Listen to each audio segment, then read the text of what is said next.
Kenya के साम्राज्यवाद विरोधी नेता जोमो केन्याटा का एक प्रसिद्ध कथन है, जब ईसाई मिशनरी अफ्रीका आए तो उनके पास बाइबल थी और हमारे पास जमीन। उन्होंने हमसे कहा, आंखें बंद करके प्रार्थना करो। जब हमने आंखें खोली तो पाया कि उनके पास जमीन थी और हमारे पास बाइबल।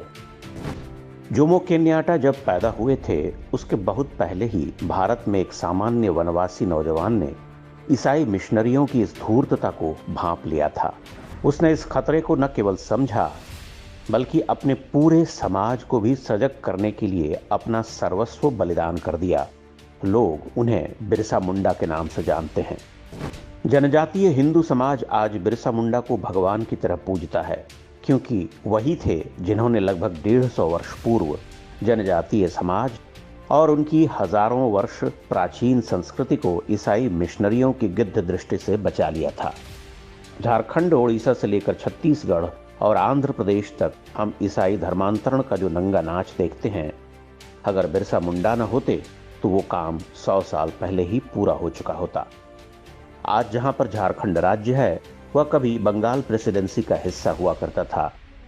बिरसा पढ़ने लिखने में बहुत तेज थे, इसलिए गांव के स्कूल के बाद उनका नाम ईसाई मिशनरी स्कूल में लिखवा दिया गया।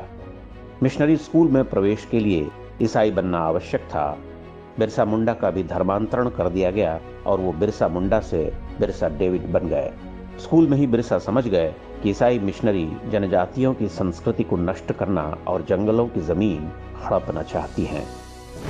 बिरसा ने मिशनरी स्कूल और ईसाई मजहब दोनों का त्याग कर दिया और वापस अपने मूल धर्म को अपना लिया।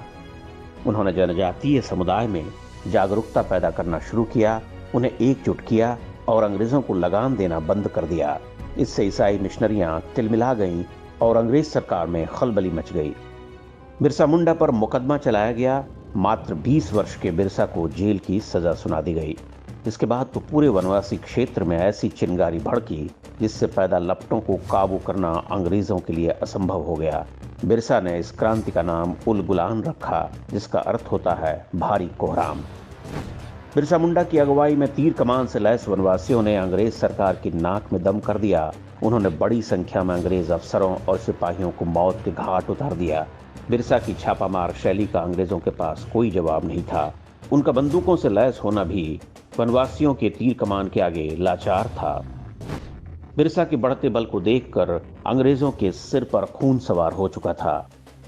9 जनवरी वर्ष 1899 को उन्होंने रांची के पास खूंटी जिले में डोबारी बुरू नाम के एक पहाड़ को घेर कर वहां गोलियां बरसाईं। उस घटना में बड़ी संख्या में बिरसा मुंडा के समर्थक मारे गए। इनमें कई महिलाएं और बच्चे भी थे।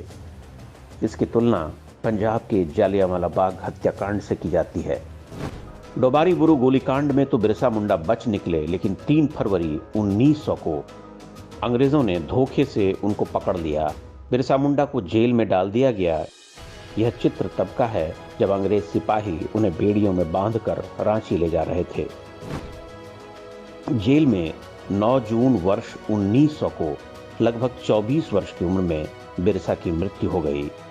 अंग्रेजों ने कहा मौत हैजे से हुई है, लेकिन माना जाता है कि उन्हें खाने में आर्सेनिक जहर दिया गया था। पूरे 13 वर्ष तक बिरसा मुंडा ने वनवासी क्षेत्रों में अंग्रेजों और ईसाई मिशनरियों की चूलें हिलाकर रख दी। उन्होंने जो जागृति पैदा की, उसका प्रभाव यहाँ के समाज पर देखा जा सकता है।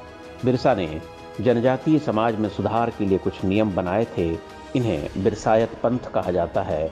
उन्होंने लोगों से अपील की थी, शराब और मांस से दूर रहो, सिंह बोगा अर्थात सूर्य देवता की पूजा करो, गाय की हत्या मत करो, तुलसी की पूजा करो। ये सब वही बातें हैं जो सनातन धर्म की पहचान है। बिरसा मुंडा ने जिन विधर्मी शत्रुओं से आजीवन संघर्ष किया, वो आज भी अपने अभियान में जुटे हुए हैं। यह दुर्भाग्य है कि बिरसा मुंडा का नाम लेने वाले कई लोग भी आज ईसाई मिशनरियों की कठपुतली बन चुके हैं।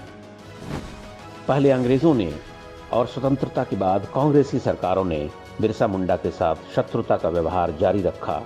उनकी वीरता की कहानियां पूरी पाठ्यक्रम से गायब कर दी गईं या 1-2 पैराग्राफ में समेट दी गईं। उन्हें केवल जनजातियों के नायक के रूप में चित्रित किया गया, जबकि बिरसा मुंडा का स्थान भारतीय इतिहास के उन महानायकों में से है जिन्होंने देश और समाज के लिए अपना सर्वस्व बलिदान कर दिया। बिरसा मुंडा ने उल गुलाम की जो मशाल जलाई, उसे आगे ले जाने का दायित्व हम सबका है, जब तक कि उन ईसाई मिशनरियों का संपूर्ण विनाश न हो जाए जिनके विरुद्ध बिरसा मुंडा ने क्रांति का बिगुल फूंका था।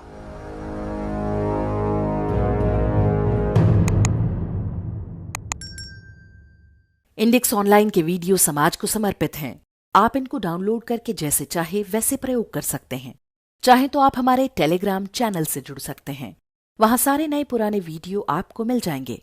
हमारे सोशल मीडिया लिंक हर वीडियो के डिस्क्रिप्शन में होते हैं। हमारा एकमात्र उद्देश्य हिंदू समाज को जागृत और एकजुट करना है। इसमें सहभागी बने। धन्यवाद।